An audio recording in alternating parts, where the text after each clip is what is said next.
Here's the truth no one tells up front. Most people aren't trying to create a new life, they're trying to make their old self finally work. But what if that's the exact reason nothing is changing? What if the struggle is happening because something deep inside is still trying to prove the old story wrong, instead of letting it go altogether? The real breakthrough doesn't come when the desire finally shows up. It comes the moment you stop trying to fix your life and start becoming someone entirely new. It's like this. Picture a mirror. Whatever you see in the mirror is just a reflection. If you want the reflection to smile, you have to smile first. You wouldn't argue with the mirror. You wouldn't beg the reflection to change. That sounds silly, right? But that's what most people are doing every day. They wake up and try to force the mirror to give them something new, love, success, approval, while still holding on to the identity of someone who doesn't believe they can have it.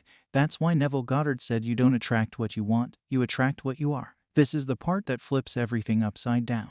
Because wanting something doesn't bring it to you. Thinking about it constantly doesn't bring it. Obsessing over it only pushes it further. But the moment you become the version of you who naturally has it, even before you see a single sign, the mirror of life starts to shift. And it's not magic. It's law. This isn't about faking it. It's not about lying to yourself. It's about waking up to a truth that was buried underneath layers of fear, doubt, and old conditioning. It's about realizing that you were never meant to keep carrying the same identity that was built during your worst moment.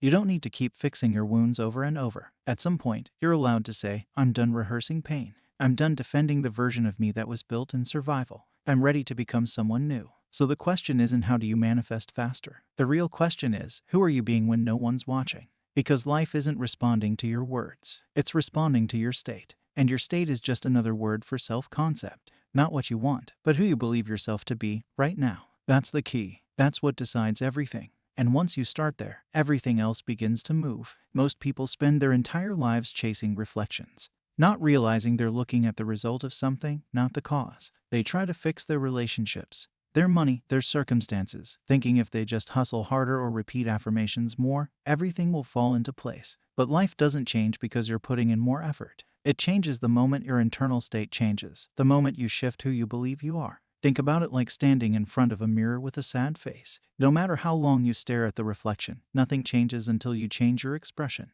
The mirror doesn't care how badly you want it to smile. It only responds to what you do. In the same way, life doesn't care how much you want change. It reflects who you're being. That's why so many people stay stuck even though they're doing all the right things. They script, they visualize, they say affirmations. But if they still believe deep down they're not good enough, not worthy, not chosen, then that old self-concept keeps running the show. And the mirror doesn't lie. It reflects the belief, not the effort. Neville Goddard said imagining creates reality. But it's not just about seeing pictures in your mind.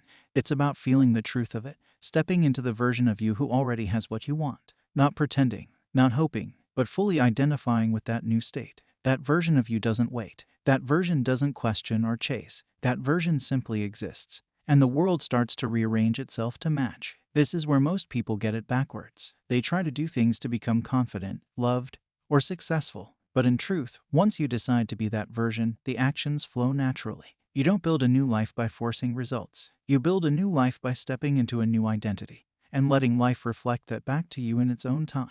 It's not about controlling what shows up. It's about controlling what you show up as. That's the real work. And it's not as hard as it sounds. It starts by noticing the self-talk, the energy you carry, the way you react to life. That's your current state. And when you shift the state, the mirror has no choice but to change. Not because you forced it, but because it must. One of the biggest lies people carry is the belief that they're broken, that they need fixing, that there's something wrong with them. But what if that's never been true? What if the only thing that ever needed to change was the identity that got built during moments of fear, rejection, or trauma? Not who you are, just who you started believing you were. Neville Goddard didn't teach that you needed to become better or stronger or more spiritual. He taught that you needed to remember who you already are. Underneath the doubts and pain and stories, you're already whole, already powerful, already chosen. But you can't experience that version of life until you stop showing up as someone who's waiting to be fixed. This is the trap, spending so much time healing and fixing and analyzing that the identity of the broken self keeps getting stronger. Every time the old wounds are rehearsed,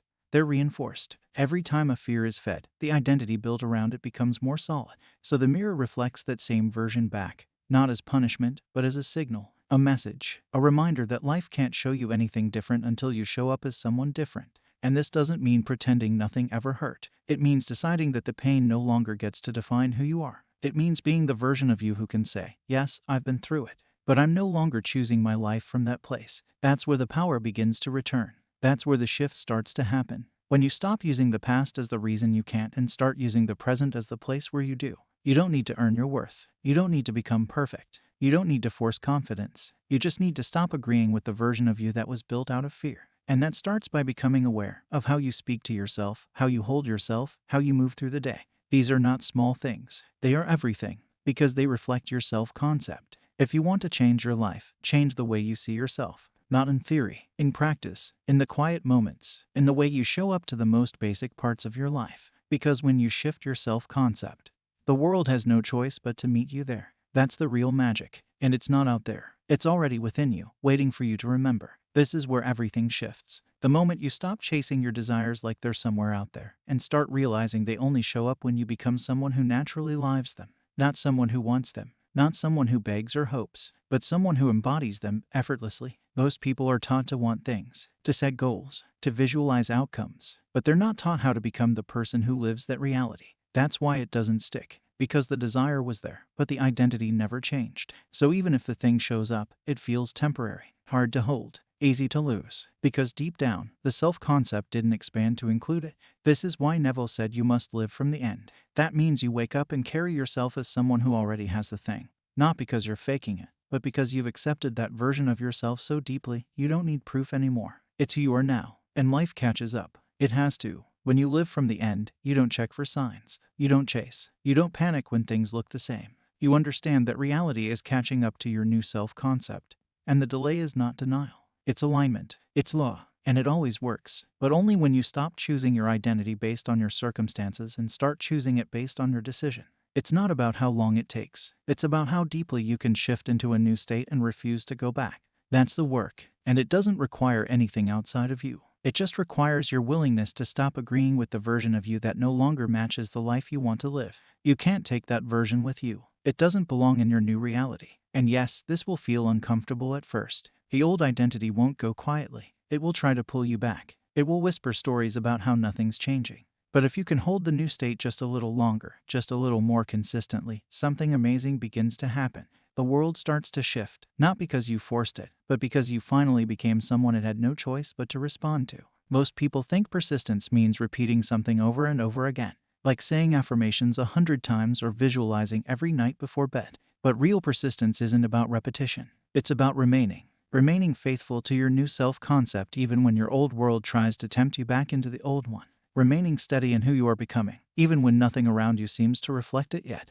Neville Goddard said, "A change of feeling is a change of destiny, not a change of words, not a change of outer effort, but a change of state." And persistence means you stay in that new state. You don't visit it. You don't dip into it when you feel inspired. You live there. You walk through your day as if that version of you is already true, because to you, it is. The old version of you will try to come back. It'll tell you you're being delusional, that nothing is happening, that you're wasting time. And that's exactly when you need to remain.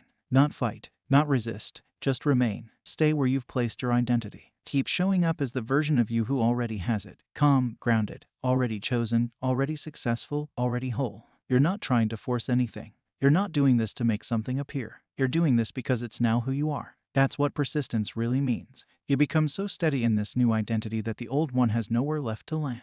It falls away on its own. Not because you killed it, but because you stopped feeding it. Most people want signs, proof, feedback, something to tell them it's working. But that's not persistence. That's still needing validation from the mirror before you change your face. And it keeps the cycle going. Real persistence says, "I don't need proof. My decision is my proof." It's the quiet confidence that says, "This is who I am now, period." And here's the thing, you'll start to notice little shifts. Not always big flashy moments, but subtle confirmations. People treating you differently. Unexpected peace. New ideas showing up. And that's life responding to the new state you've remained in. It's not always instant, but it's always accurate. It never misses, because the outer world can't help but reflect the inner one. So persistence isn't a grind. It's a return. A gentle, powerful return to the truth of who you've decided to be. Over and over again. Until that version is no longer something you're trying to become, it's just who you are. And from that place, everything you once chased starts to find you instead. Because it was never about the things. It was about the state that allows those things to exist. Here's the twist that most people don't see until everything finally clicks. The version of you that you're trying to become isn't in the future. It's already here, right now, waiting for you to drop everything that doesn't match it. It's not about becoming that version. It's about choosing it. And the moment you do, everything begins to change. Neville always said that the only thing separating you from your desire is your state of consciousness. Not time, not effort, not luck, just state. And state can change in a moment. Not through force, but through decision. The decision to finally stop arguing with the old identity. The decision to stop choosing from lack. The decision to stop waiting and start being. The new version of you isn't louder. It's just clearer. It's the quiet voice that doesn't beg or panic or chase. It's the presence within you that already feels safe, chosen, complete, and free. And it's been there all along, buried under years of stories and survival patterns. You don't need to build it. You just need to allow it to take the front seat again. This is what Neville meant when he said the truth is within you. It's not something you earn. It's something you remember. You get still. You get quiet. And you decide. Not based on what the world says. Not based on your past, but based on the reality you are now choosing to live in. It might feel strange at first. You might feel like you're faking it. But that's not faking. That's unfamiliarity. That's your nervous system adjusting to a new normal. And the more you stay in that state, the more it begins to feel like home. Because it is home. It's who you were before you learned to be someone else. So stop waiting for some future version of yourself to finally arrive and fix everything. That version is not a future. It's a frequency. And you can step into it now, with nothing but your awareness and your decision. Not tomorrow. Not when you're healed. Now. And when you do, the world responds in kind. Not because you forced it, but because you finally stopped trying to fix the old and chose to become the new. You were never meant to fix your life. You were meant to outgrow the version of you that created those problems in the first place. And when you do, life stops being a fight. It becomes a reflection of your decision. A mirror that finally smiles back. Not because you begged it to, but because you became the one who always knew it could. And if this opened something up for you, if you felt a shift or saw something in a new way, drop it in the comments. I'd love to hear what clicked for you. Sometimes just saying it out loud helps lock it in. I will meet you with another golden nugget. Happy manifesting.